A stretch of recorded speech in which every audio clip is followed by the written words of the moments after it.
Morning. If you've just joined us, we'll start in a moment. We'll just wait for some others to join.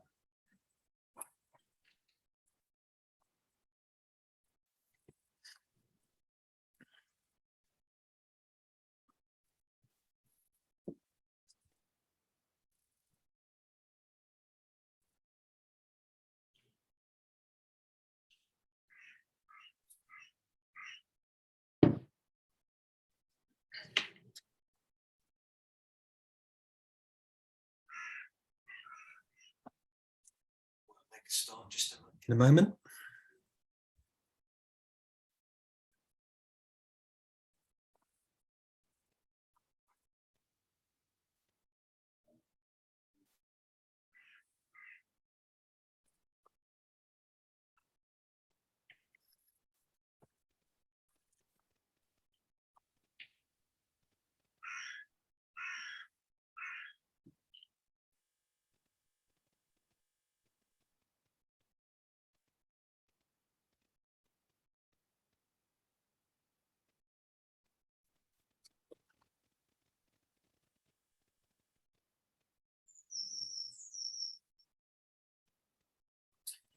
Okay, then we will make a start. So good morning and thanks for joining us.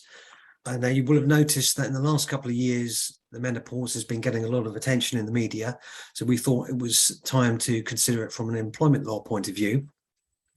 Now, there haven't been many reported cases in the employment tribunals involving menopause, but they clearly appear to be on the rise from what we read. So we're going to have a look at what the risks are from an HR point of view and what HR managers should be considering in relation to this topic if they're not already doing so.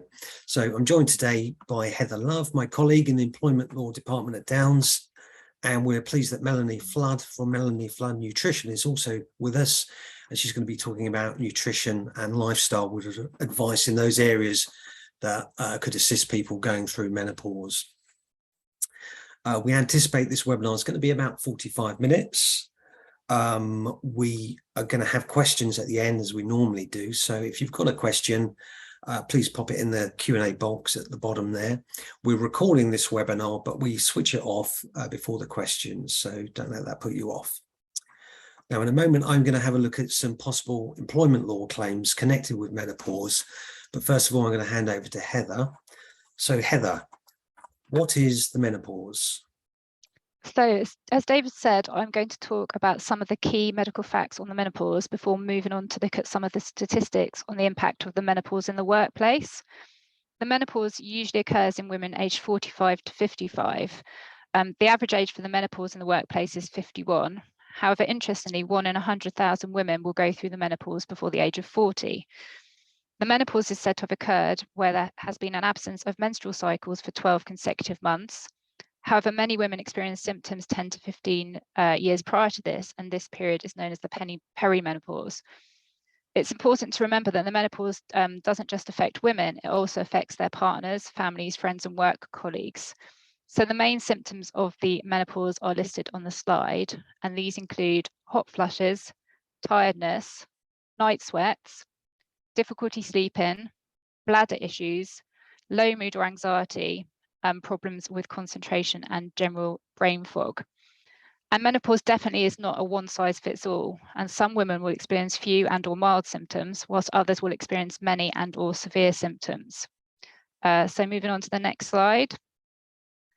So we're going to look at some of the stats on menopause, and these stats are either taken from the Fawcett Society and Channel 4 survey of menopausal women aged between 45 and 55, or from a similar 2019 CIPD survey.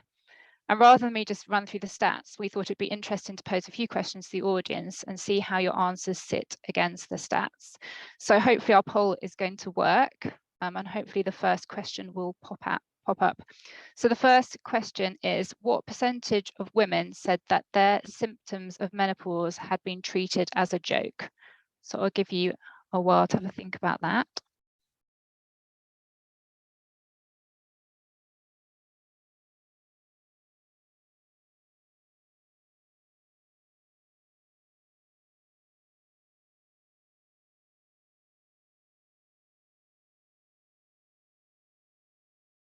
And then when the poll's in, I think Claire will show it on the screen. So we can all see the answers. The actual stat is 41%. So it looks like the audience have a pretty good idea about how women feel they're treated by colleagues. So moving on to the next question. So how many women do you think have left their job because of menopausal symptoms? And again, I'll just give you a few moments to think about that.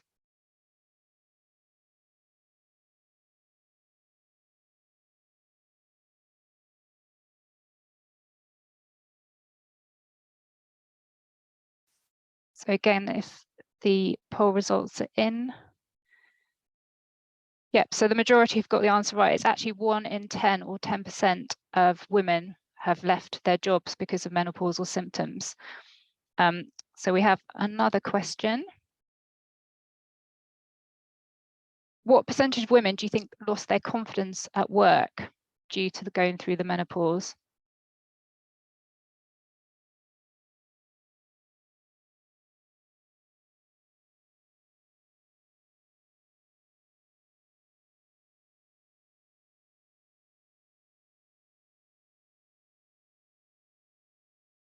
Let's see if the results are in.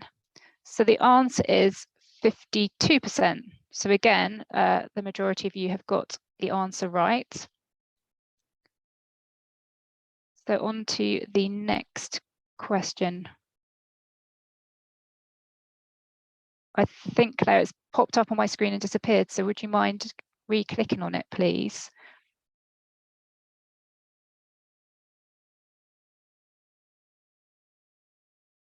Unfortunately, that question doesn't seem to be shown. Oh, here it is. What percentage of women said that the menopause had a negative impact on them at work?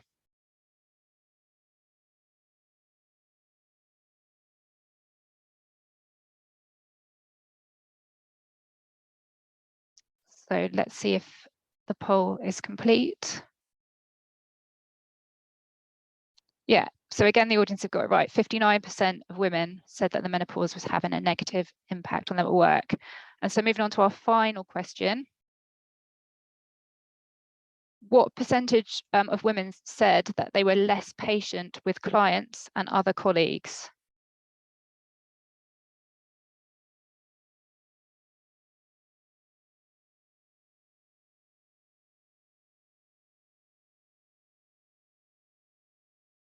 And let's have a look to see what the audience have voted for. So the answer is 52%.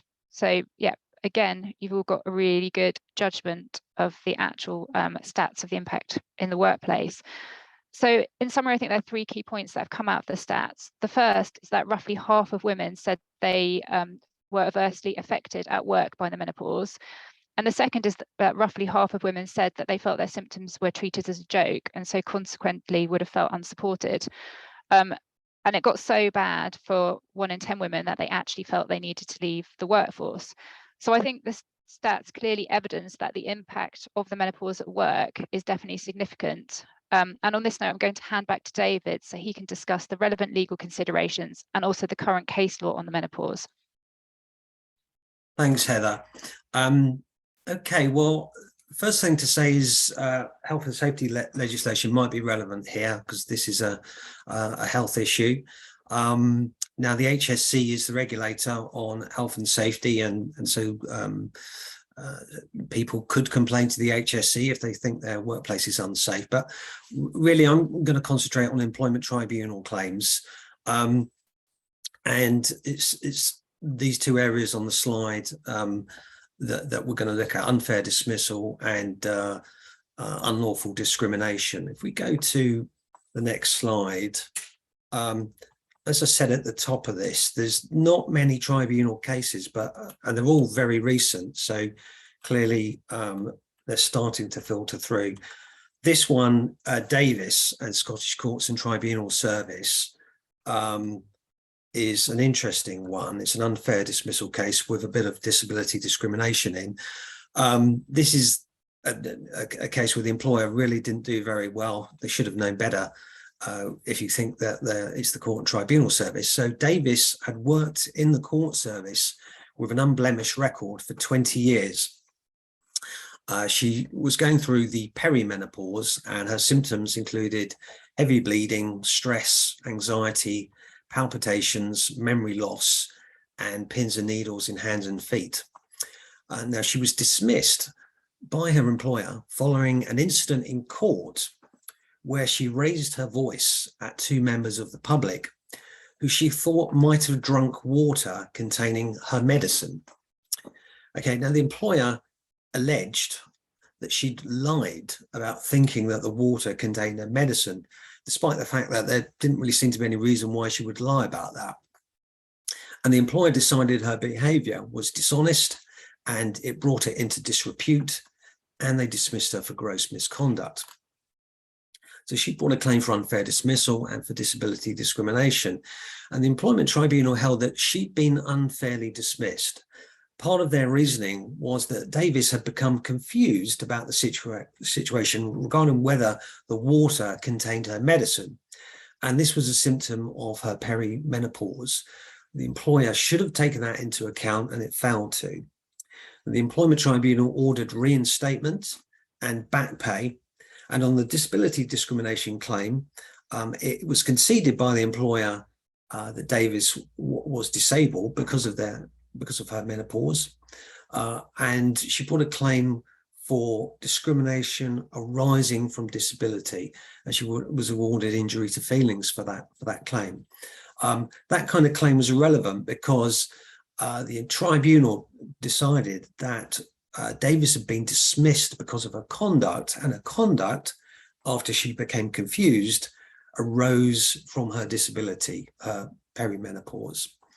In a moment, I'll consider a more recent case where the disability point was contested. Now, before we move on to the next slide, I just want to mention about constructive dismissal claims.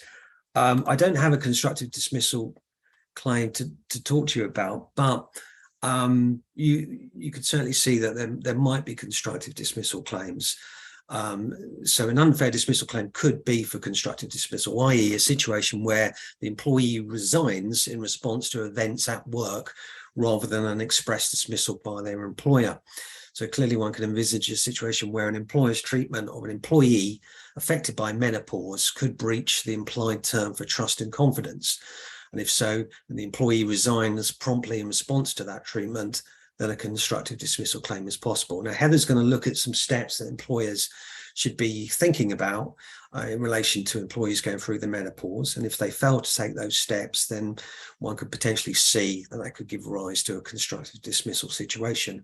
Other situations might be where there's harassment at work, and that could be constructive dismissal. And we're going to talk about some harassment claims in a second. But if we go on to the next slide, I want to talk about discrimination. So discrimination related to menopause is certainly possible. These are the relevant protected characteristics under the Equality Act that would be engaged here: sex, age, disability, possibly, and also possibly gender reassignment. People that have been through gender reassignment could be affected by menopause.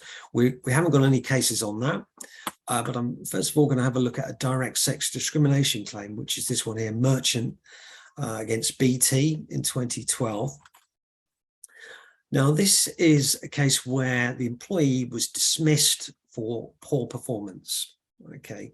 Now, Merchant had previously provided a letter from her GP explaining that she was going through menopause, and it stated that this could affect her concentration levels at work.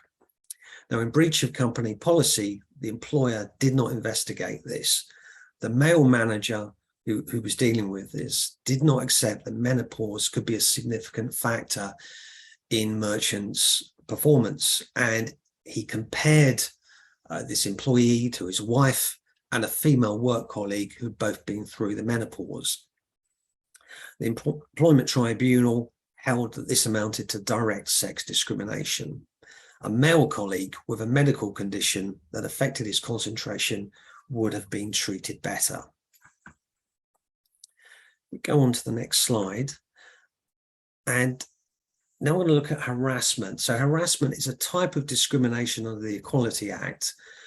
And I think it's useful to look at the definition, and that is on the slide there. So harassment happens where a person engages in unwanted conduct towards another related to a protected characteristic, like one of those things we were just looking at, sex, age, race, etc., that has the purpose or effect of violating that other person's dignity or creating an intimidating, hostile, degrading, humiliating or offensive environment for that other person. So we've got a couple of cases here related to harassment in the context of menopause. And the first one's pretty poor situation. So A against Bon Marché in administration. So this employee, A, had worked in retail for 37 years and was a high performer. Things changed from May 2017 when she started to go through the menopause. She had to endure some very unpleasant treatment from her male boss. He would humiliate her in front of the younger staff who would laugh at his jokes. He called her a dinosaur in front of customers. He criticized her unreasonably. On one occasion, he criticized her for not stapling two pieces of paper together and related this to her being menopausal. He made many comments about her performance and about her being menopausal. He refused to adjust the temperature in the shop so that she'd be more comfortable. Now, A complained to higher management, but nothing happened. And in 2018, she had a breakdown.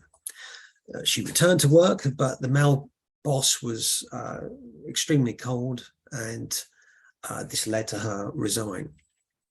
And she brought claims of sex and age harassment in the employment tribunal because of this treatment, and her claims succeeded. At tribunal, her evidence was not contested by the employer.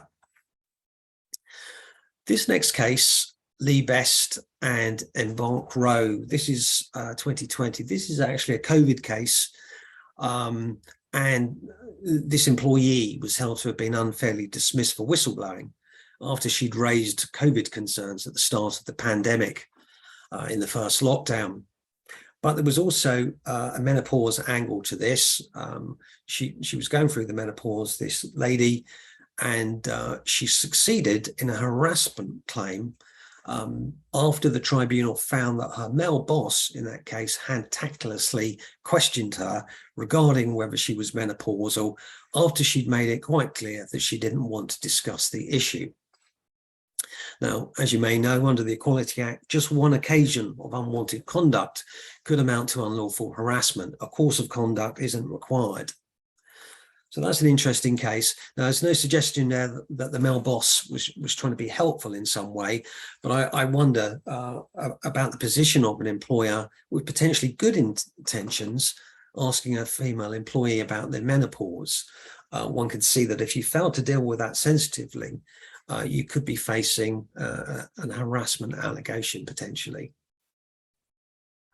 We go to the next slide and just want to round off talking about disability discrimination. So the obvious question here is the menopause a disability? Well, it obviously depends how serious the symptoms are. The definition of disability I put on the slide there. So a mental or physical impairment that has a substantial long-term adverse effect on a person's ability to carry out normal day-to-day activities. So as we know, as we've heard, menopause can have both mental and psychological symptoms. Substantial means just more than minor or trivial. Long-term under the Act means has lasted or is likely to last at least a year. And as we've heard, menopausal symptoms can go on for many years. Now let's have a look at this case of Rooney and Leicester City Council, very recent case. Here, Rooney was a childcare social worker for Leicester City Council until her resignation in October 2018. She brought various employment tribunal claims, including constructive dismissal, sex and disability discrimination, harassment and victimisation related to Leicester City Council's treatment of her in relation to her menopausal symptoms. In a claim, she stated she'd struggled with serious symptoms for 2 years. Now, in this case, there was a preliminary hearing, and at that hearing, her claims for sex and disability discrimination were both struck out. The sex discrimination claim was struck out because the judge held that it didn't have reasonable prospects of success. And the disability claim was struck out because the judge decided that Rooney was not disabled. She appealed. The Employment Appeal Tribunal then looked at this and decided that the tribunal had got this wrong. It had been wrong to conclude that Rooney's menopausal symptoms did not have more than a minor or trivial effect on her day-to-day activities. So what evidence did she give at tribunal? Well, she'd said in her evidence at the preliminary hearing that her symptoms included hot flushes, sweating, palpitations, anxiety, night sweats, sleep disturbance, fatigue, poor concentration, urinary problems, and headaches. These symptoms led to her forgetting to attend events and meetings and appointments, losing personal possessions, forgetting to use the handbrake on her car and forgetting to lock it, leaving the cooker and iron on at home when she left the house, and leaving the house without locking doors and windows, and spending long periods in bed due to fatigue and exhaustion, and experiencing dizziness, incontinence and joint pain. So considerable symptoms here. The tribunal appeared to accept this evidence, but gave no valid explanation in its judgment for how Rooney failed to meet the definition of disability. Now, tribunals aren't expected to produce perfect judgments, but a claimant should know why they've lost, and that wasn't clear from the judgment. So there, the Employment Appeal Tribunal remitted that case back to a different employment tribunal to look again at the claims. Now, we don't know what happened after that, but probably what's happened is the case is settled when the council realised that this was going to go the other way. So, depending on a person's menopause symptoms and effect these have on them, they could be disabled for the purposes of the Equality Act. Now, does that really matter if it's already, if we accept that it's potentially sex discrimination or age discrimination? Does it matter whether or not menopause is serious enough to amount to a disability? Well, it does. And the reason is because disability discrimination law is slightly different to that relating to sex and age. You've got additional claims that you could bring if you've got a disability that you can't bring under the sex or age discrimination headings. So they are mentioned on the next slide. The first is the duty to make reasonable adjustments for disabled people. And Heather's going to have a look on the next slide about some reasonable adjustments that you might think of making in this particular area. The other kind of claim is the one mentioned in that first case that I looked at, which is discrimination arising from disability. So this is where you are said to discriminate not because of someone's disability per se, but because of something that's a consequence of that disability. So in that case with Davis, there was some conduct that happened and the tribunal put that down to confusion that was a symptom of menopause. Now, there was another case where concentration levels were affected by menopause. Now, I'm thinking about cases, performance management cases at work, where you're not happy with someone's performance, you think it's unsatisfactory. Well, if that's because of, for example, concentration or other issues arising from menopause, then if you're not careful how you handle that, you could leave yourself open to this kind of claim, discrimination arising from disability. So some care needs to be taken. I'm now going to hand back to Heather. So most of what I'm going to talk about on this slide is common sense and can be summarised as the need for an employer to inform itself and its staff about the menopause and create a culture where the menopause can be talked about openly and without it being a taboo subject. So the first course of action would be training. The training should particularly focus on the impact of the menopause in the workplace and practical support that can be given to staff. So, for example, by the making of reasonable adjustments and or lifestyle techniques. And with regard to lifestyle techniques, this is why we've invited Melanie to the webinar today to give you some more information in that area. And the second course of action is creating an open culture of positive information sharing. And this effectively means the creation of an environment in which both employers and employees feel comfortable talking about the menopause. And this could include a drop-in support group to create a peer-to-peer network, or one-to-one support from HR or a menopause champion. And a menopause champion means a person who's particularly interested and knowledgeable about the menopause, so better able to support colleagues. I'm aware that some employers also sign in what's called the Menopause Workplace Pledge. And in signing the pledge, employers recognise that the menopause can be a workplace issue for which employees need support. Signatories commit to open, positive and respectful workplace dialogue about the menopause and to taking active steps to support employees affected by the menopause and informing them of the support they can offer. So the third and fourth suggested courses of constructive action really go hand in hand. An employer could conduct a risk assessment in relation to potential risks in the workplace to women of menopausal age or in relation to a specific woman. And risks may include really simple things such as the temperature of the office or their particular working pattern.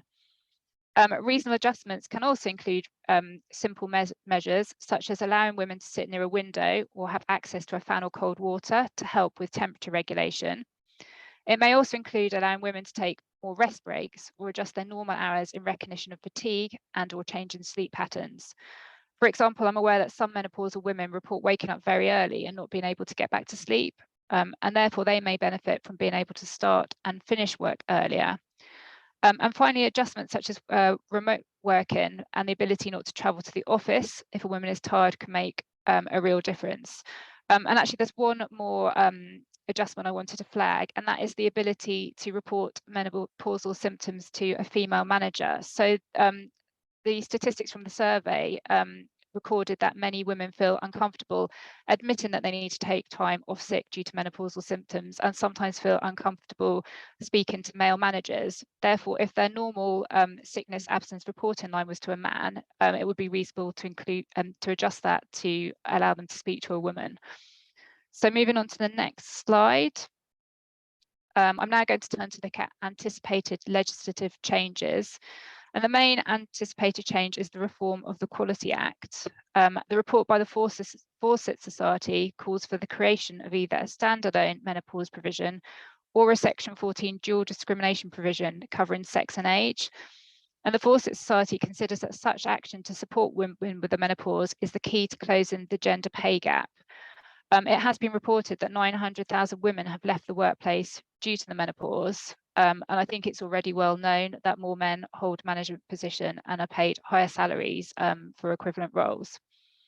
Other anticipated legislative changes include the move towards making flexible working the default, which, as discussed previously, is an adjustment that can really help women with symptoms of the menopause. And finally, there are also calls for workplace menopause policies to be mandatory to protect women going through the menopause against discrimination at work. In any event, particularly given that menopause is a current buzzword, it would be sensible to introduce a menopause policy now, and this is something that DANS can help with if required. So I'm now going to hand over to Melanie, who's going to talk about how nutrition and lifestyle techniques can both help menopausal women directly and also help employers to support menopausal employees. Thank you, Heather, and thank you to DANS Law for inviting me here today. It's really wonderful to be able to raise awareness of menopause to employers and employees. First slide, please. Just a little bit about myself. I'm a registered nutritionist and a health coach, and I specialise in hormonal health, in particular the perimenopause. I've got a clinic in Guildford, but work a lot on Zoom. And my work is mainly working one-to-one with clients, but also I run some perimenopausal workshops, work with corporates, and I work on retreats, which is always nice. Although I'm a nutritionist, I always think it's a little bit of a misnomer, because I do a lot on the nutrition and diet side of things, but without making changes to lifestyle, and in particular with females going through the menopause, nutrition won't have the biggest impact if changes aren't made to lifestyle bits and pieces alongside. I don't really have time to delve too deep into this, but just to raise awareness, I do a lot of functional testing to get to the root causes of symptoms. So that can include gut, which is a stool testing, and that actually looks at what's going on in our microbiome, which is where the majority of our sex hormones are made. So our sex hormones are estrogen, progesterone, and testosterone. So it can be really interesting if the gut is out of balance, or people are suffering digestive issues, which actually often manifest during the menopause. It can be a useful test to do. Other tests include actual hormone testing, looking at the different pathways that the sex hormones are going down and supporting certain pathways over others very specifically. I also do full blood counts, and that's particularly useful to try and look at thyroid health, which can become really disruptive in the perimenopausal years. Basically, all the hormones really interact with each other, and so if there's an unbalance with the sex hormones, there might be other stuff going on with the thyroid, or with your cortisol, or with sleep hormones and things like that.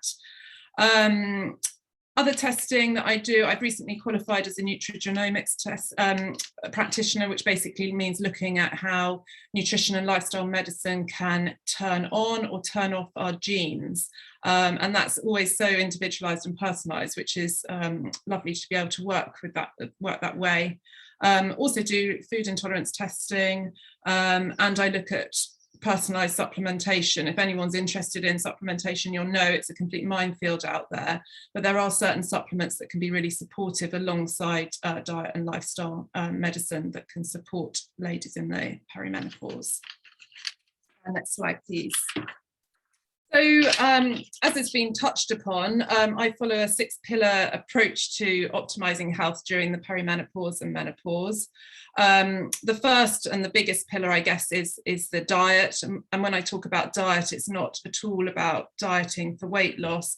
It's about how you're eating, what you're eating, where you're eating, and all that side of things. The second pillar is looking at recharge, the importance of rest and restoration, and having good sleep hygiene, as Heather did touch on. Cleanse, so this refers to looking at our environment, and I feel that this is an area that employers can really have the biggest impact, looking at our exposure to toxins. And when we're in our perimenopausal and menopausal years, these toxins can have an incredible impact in a negative way on symptoms. So it's really important to look at that. We'll be touching on stress management and having a positive mindset. I'll talk about movement and the importance of movement, well, for us all, but in particular within the perimenopausal years. And then just finally touching on mind-body connection. Next slide, please. Okay, so the first pillar is the eating pillar. And I think we can all slightly get away with eating what we want and drinking what we want during our 20s and 30s. And this can actually slightly catch up with us in our 40s and 50s when our hormones slightly go into disarray. The typical Western diet is quite pro-inflammatory, and when we're going through the hormonal changes, it actually causes quite a lot of inflammation in our body anyway. And so really we want to downregulate that and really focus on a lovely anti-inflammatory diet. So the importance of a really nourishing diet shouldn't be underestimated. The sorts of diets that we want to be looking at should be hormone balancing, blood sugar balancing, and anti-inflammatory in nature. And one of the best diets that I often recommend to clients, though one size doesn't fit all, but the Mediterranean diet principles are certainly a good place to start with a perimenopausal lady. because it does tick the box in terms of being hormone balancing, blood sugar balancing, and anti-inflammatory. So what do I mean by Mediterranean diet? So in terms of the macronutrients, so we're talking protein, carbohydrates, and fats, all of them are very nourishing. So the Mediterranean diet, with regards to protein, it's quite low on red meat. It's got quite lean meats, but also lots of lovely oily fish, but also lots of plant proteins like your legumes, your beans, your lentils, which are really important. I think a lot of females are not getting enough protein in their diet, so that's really important. Also, they've got lots of lovely fruits and vegetables, which is where you can get your carbohydrates from. It's quite a low grain diet. Grains and sort of gluten-containing grains can be quite inflammatory for somebody who's perimenopausal. So having lots of slow-release carbohydrates in the form of fruits and vegetables, like the root vegetables, and getting in the colour. The colour is really, really important. All the different pigments of colour from the fruits and vegetables offer something different to our body. Lots of phytonutrients, which can be antioxidant, anti-inflammatory, but also lots of essential vitamins and minerals. And just finally, the Mediterranean diet is got lots of healthy fats in it. And I think as a society, there's generally been a bit of a sort of fat phobia, looking at low fat options, and actually fat is so vital for hormone balance. The precursor to all the sex hormones, progesterone, estrogen, and testosterone is cholesterol. So if your cholesterol is too low, that's going to be detrimental. And then also our brain cells are made up of a lot of fat. The membrane of all our cells is made of fat, and you want the cells to be able to talk to each other really readily and try and support, cognition, as obviously the brain fog can be quite an issue for women. So getting lots of healthy fats. So that includes things like avocados, extra virgin olive oil, olives, but also the oily fish like the salmon, the mackerel, anchovies are really important to get into the diet. So that's just a whirlwind tour of the diet. Next slide, please. So recharging, prioritising rest and relaxation. And obviously as employers, you can't be sort of telling your employees when to go to bed and whatnot and when to wake up, but having a really good sleep-wake cycle is really supportive of perimenopausal symptoms. As Heather did touch on, sleep can be really disrupted during the perimenopausal years, and it can take people that are going through symptoms, an additional 30 minutes to fall asleep, and it can really impact their symptoms the following day, particularly the cognitive symptoms of brain fog. So I think as employers, it's just being really advocating not looking at phones and their work laptops late at night, not expecting employees to respond to emails at 10 o'clock at night, just fostering a really good culture of ensuring that people are having a good evening where they're switching off from work, and just basically having a really good work-life balance shouldn't be underestimated. I think I'll touch on it in the other pillars, but anything that raises our cortisol, which is our stress hormone, will directly impact on our sex hormone balance as well. Next slide, please. So cleanse, so this is the area that I talked about, employers being able to have the biggest impact. Whether employers are working at home or in the office, it's really important to be aware that our environment is filled with lots of xenoestrogens. So xenoestrogens are sort of foreign or fake estrogens in our environment that are often found in chemicals and toxins, but they act in our body like estrogen and can cause lots of estrogen dominant symptoms that are common with the perimenopause and menopause. So the chemicals that you might be like to think about are what sort of hand soap is available in the toilet area, or what what cleaning products are being used in the offices. Perhaps you're an employer that provides a fruit basket or something to employees, and making sure that that's really washed well, or choosing fruits that are not sprayed so heavily with pesticides, or ideally choosing organic varieties. Xenoestrogens are found in lots of plastics, so trying to provide glasses rather than plastic bottles for people to be drinking their water from. What else? Yes, I guess also just to be mindful that toxins such as alcohol and caffeine and even chocolate can start to have quite an impact on employees going through the menopause. And so it's really nice to be able to offer alternative options. I'm not saying, you should be avoiding caffeine at all times. It actually is very dependent on your genetics as to how you handle caffeine.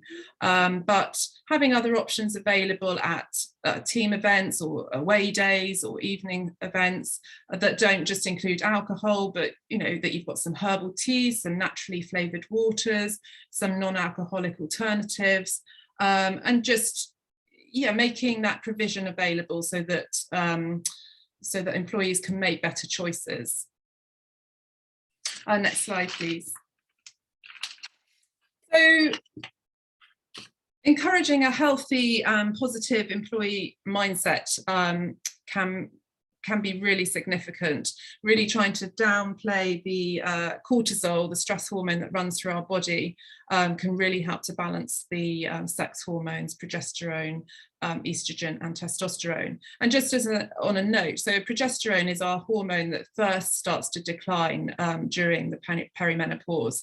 And that progesterone is a sort of stress buffering hormone. And so for some people, the ability to handle stress or sort of burn the candle at both ends becomes more compromised. So it's really important that stress management techniques are highlighted to employers. So whether if you've got a wellbeing team, sending out a sort of education emails on that, or just highlighting some options for stress management. So on the slide here, we've got meditation and breath work. So in terms of meditation, there's lots of studies to back the benefits of meditation. There's an app called Insight Timer, which some of you may be aware of, but they've got specific work-based meditation. So say if someone's feeling quite anxious about a presentation perhaps, or a meeting that they've got coming up, there's some really short sort of 2 to 5 minute meditations that they can do before they take on something that's a little bit more stressful for them.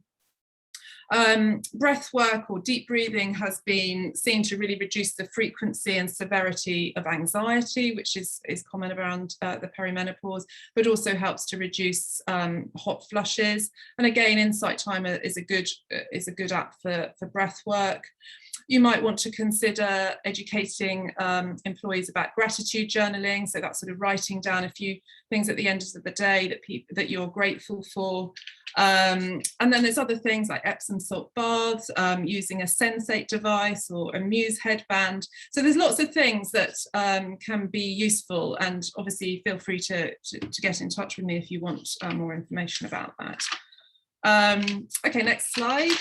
So movement. I think everyone understands that it's important to do some exercise and get some movement into our days. But particularly important during the perimenopausal period, because exercise really stimulates your endorphins, but it helps also to balance your microbiome. So as I talked about a bit at the start about gut testing, if your gut bugs are out of balance, then that can cause more symptoms. So getting some movement into your day is really important.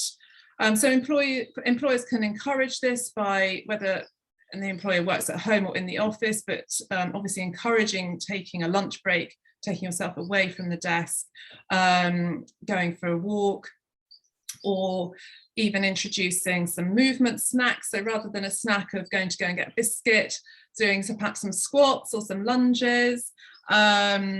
or some light stretching. If you're in an office and you're not actually utilising all your office space so much anymore because a lot of employees are working from home, then if you've got a room that you can dedicate to not necessarily turning into a gym, but having some free weights or some yoga mats where people can do some light or gentle stretching, would be really good. I mean, just as a note, resistance training, so using weights or doing yoga and Pilates, is really, really beneficial for ladies in the perimenopause years, to really support heart and bone health, particularly to prevent osteoporosis, and joint and brain health as well. So, you know, getting that movement in is going to encourage better employee productivity and better health all round. Next slide, please.